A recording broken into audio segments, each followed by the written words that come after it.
Hello, I'm Rachel from Douentza Garden in Ireland, and today I want to share with you my 3 favourite flowering hedges. We all need hedges in our garden for a variety of reasons, whether it's screening something else off, whether it's giving a neat edge to a particular type of planting. If you have to have a hedge, then why not have a flowering hedge? Why not have one that looks good with glorious bright flowers either in summer or in spring?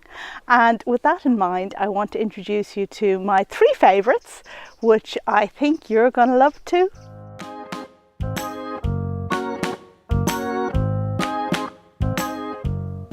If you're new to my channel, then you are very welcome. And my name is Rachel, as I mentioned before, and I garden here in North Wexford. Now, some people have asked me about my hardiness zone. In Ireland, we don't really have hardiness zones, but what I can say is that mine equates roughly to US hardiness zone 9. So with that in mind, we wouldn't normally have the kind of sunny summers that hardiness 9 would suggest, but we do have wetter winters, with the result that things that you would think we would get away with overwintering tend to rot and die. So we are going to talk today about my 3 favourite flowering hedges, and actually I've got 2 of them here behind me now. And the first flowering hedge I want to mention is the Hydrangea. It may come as a bit of a surprise that I'm citing Hydrangea macrophylla, or the big-leafed hydrangea, as a hedge, but in fact it makes a glorious informal hedge, not one that you can clip neatly into a shape. And here I have it as a backdrop to my flower border, and I think a sky blue backdrop is a wonderful thing to have. So Hydrangea macrophylla makes glorious pink flowers if you have alkaline soil, but if you have acid soil like I do, then you get blue flowers. It also has variety within the flowers. Now here in this hedge I have made a mix of mophead hydrangeas, which are the ones with the giant blue, in my case, puff balls, and these are interspersed with the lace cap hydrangea, which, as it's also macrophylla, changes to blue in my case because of the acidity of the soil. And you can of course have all lace cap or all mophead, whatever your particular likes and dislikes are. Here in my garden in Ireland, hydrangeas come into bloom at the end of July and they keep on going. So even though the colour fades at some stage, you still have interest and texture in the garden right up until when those frosts come. It's a great hedge to have. But on the downside, the hydrangea is deciduous, so the leaves disappear completely in winter, whereas the other 2 hedges I'm going to talk to you about today are evergreen. If you're thinking of investing in a hydrangea hedge, one thing that you do have to bear in mind is that it does need to be pruned every year. And I did make a separate video on pruning hydrangeas, which I'll link to at the very end. It's not a very hard job to do, but if you have a large, long hedge, as I do in this case, then it's something to bear in mind. It's a job that you have to do in spring, otherwise your hydrangeas are going to look really messy for a time period. I guess by the end of late summer, the new flowers will have overtaken the brown balls from last year if you don't prune them, but nobody wants to get that far in the season looking at brown yucky flowers, do they? Now, hydrangeas do well in partial shade, although they can be grown in full sun if their roots are kept moist, and they do like moisture. If you have a very dry summer, the thing that's going to flop in your garden, well, it's going to be the hydrangea. And hydrangeas are very hardy as well, tolerating temperatures as low as -15 centigrade, and I'll jot the Fahrenheit equivalent down here on the screen.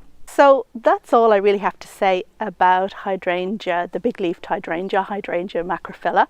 I love it as a hedge, and I particularly love it as a hedge in front of the second of my favourite flowering hedges, which is that yellow one behind. And we're going to go over here now and take a closer look at it.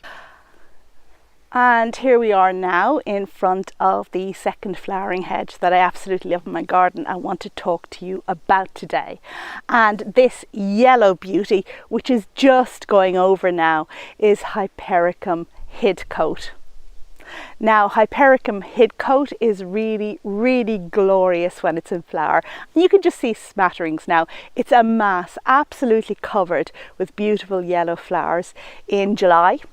And then after it finishes, well, you get a little smattering like this, and then I suppose at some stage in August, depending on the weather, it finishes. And there really is such a lot to say about something that when it is in flower, it's gloriously in flower. It's a mass of blooms, and that I can certainly say about this particular Hypericum. Now, the common name is St. John's wort, and there are different varieties, but hidcote really is the one to go for this kind of hedge.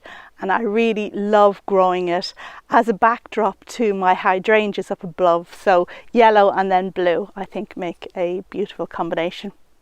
In terms of where you can grow this, then it can tolerate and likes full sun, but it can tolerate partial shade, and it likes moist, well-drained soil. Having said that, I have my hedge here planted on top of a bank. And I don't know what that was. And so that means it's really quite well drained, and it's fine with that. It grows to 1 meter to 1.5 meter, which is like 3 to 5 foot.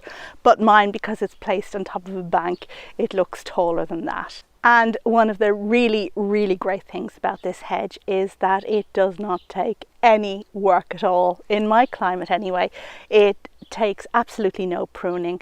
Now, if you look up the books, it will say it is pruning group 8, which is for generally evergreen plants. And this, I forgot to mention, is an evergreen shrub. So you've got leaves in winter. Pruning group 8, which means that you prune off the occasional branch in spring. Having said that, I never prune this at all. I don't do a tap with it, and every year it continues to flower and it continues to do good, so I really can recommend it as an excellent plant. In terms of hardiness, it's also hardy to -15 centigrade. All three of the bushes that we're talking about today, all three of the hedges that we're talking about today, are hardy to -15.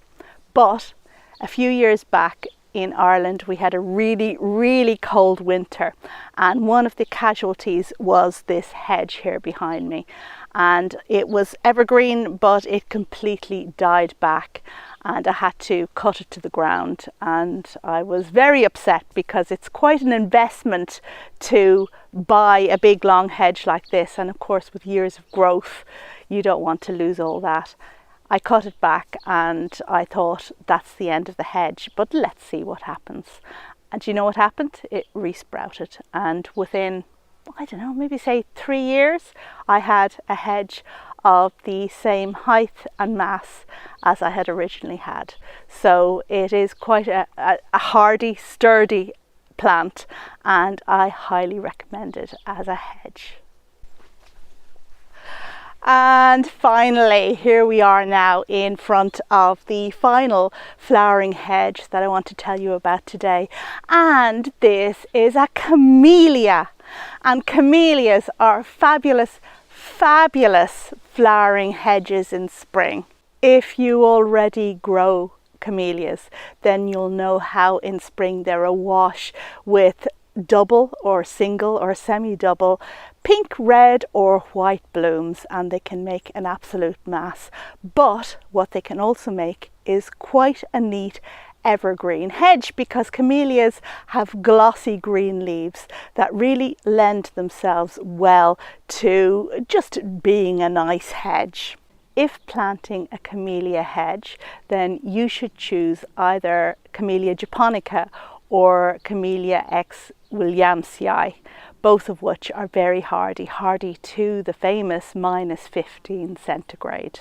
So I always look forward to this hedge coming into bloom. It's just kind of one of the bookmarks to my gardening year. Now, in terms of growing camellias, they do need shade or semi-shade and moist but well-drained soil. It seems like a familiar story, doesn't it? Now, camellias also need acidic soil, so if you don't have acidic soil, then perhaps this isn't the hedge for you. The camellia makes a lovely, neat hedge, so what you need to do is to trim or clip this slow growing bush back directly after flowering. So as soon as it flowers, get the old loppers out and make it into a neat shape. And after you've done that, make sure to give it a good watering and a good dose of fertilizer, because you don't want to impede next year's flowers in every way.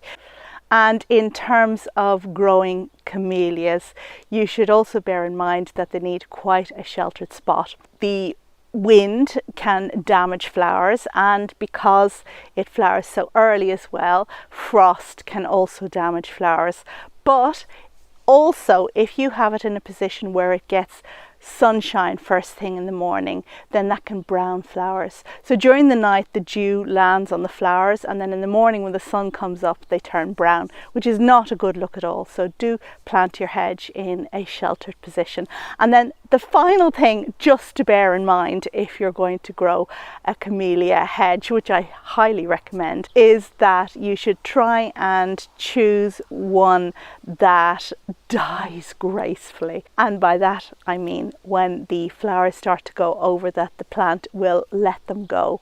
Mine don't do that, with the result that after the camellia finishes flowering, you've got these brown blobs left on the hedge. And actually, myself and my son usually have great fun coming down and just twisting off the brown flowers and throwing them at each other with a splap. But if there are a lot of flowers, then it really is a job to do. Unless, of course, you're quite happy looking at those brown flowers until they give up the ghost and let go and fall to the ground. They often say that a camellia hedge is a luxury because camellias are quite expensive plants and they take time to grow. Yet if you plant a hedge, you'll be well rewarded with a beautiful, beautiful sight in spring and a neat enough hedge for the rest of the year.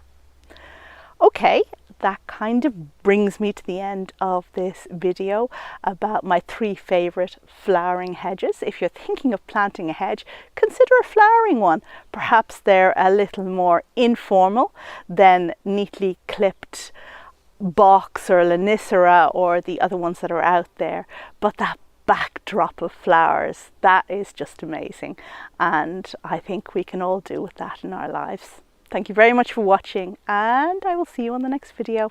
Bye!